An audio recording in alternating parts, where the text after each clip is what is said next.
Drugs onto the coast of a highly isolationist nation was a dangerous affair and required intelligence, skill, and a great deal of luck. For Jardine Matheson's, the process usually began in India, where the Scotsmen acquired massive amounts of opium from their Parsi suppliers. The product was transported back to China aboard clippers. These cutting-edge modern sailing ships were capable of outpacing even steam-powered vessels. The Chinese demand for opium meant that there were always native buyers, and prominent smuggling hubs soon developed in the ports of Whampoa, Macau, and Linton. To get around Chinese laws, British drug lords anchored large cargo ships offshore, which served as floating depots where they stored the opium. Wow. This allowed them to technically argue that they weren't selling opium on Chinese soil. Wow. Pretty much everyone saw this farce for what it was, but centuries of isolation meant that the Qing government had no real navy to speak of and was powerless to deal with the superior firepower of the See British them American clippers. flags. Additionally, the drug trade had corrupted every level of Chinese society, and there were more than enough officials willing to turn a blind eye in exchange for bribes.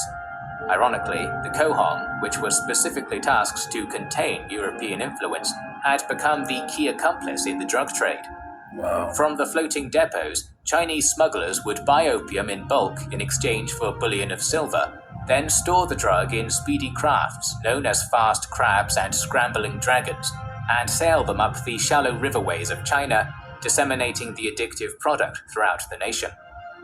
Meanwhile, the British traders would take their silver and use it to purchase precious tea from the Cohong in Canton, which they then shipped back home. Jardine never questioned the ethics of his business. Before long, You didn't the care, them illegal wasn't his smuggling of people. him and his competitors had created a nationwide health epidemic. The productivity of Chinese society tanked, as everyone from the lowest of peasants to the emperor's own palace guards could be found wasting away in hidden drug dens. The addiction was so dire that poor villages that had no rice to feed their people still ran opium stores to feed their morbid addiction.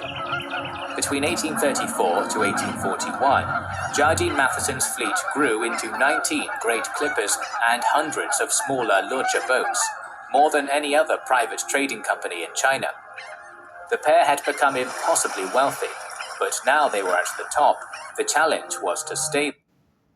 The storm rose over the So you wonder why, like, /kings and get 25% off.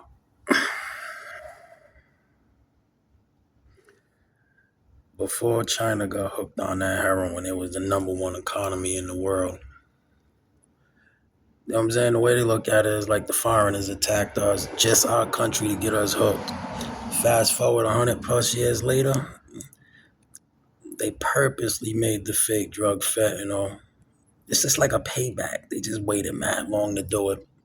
And so what happened to them, what made the economy collapse, is what they're doing, especially to America right now. So you wonder why these streets are flooded with motherfucking that deadly drug? It's purposely done. The Chinese purposely are doing it. It's payback. Simple as that.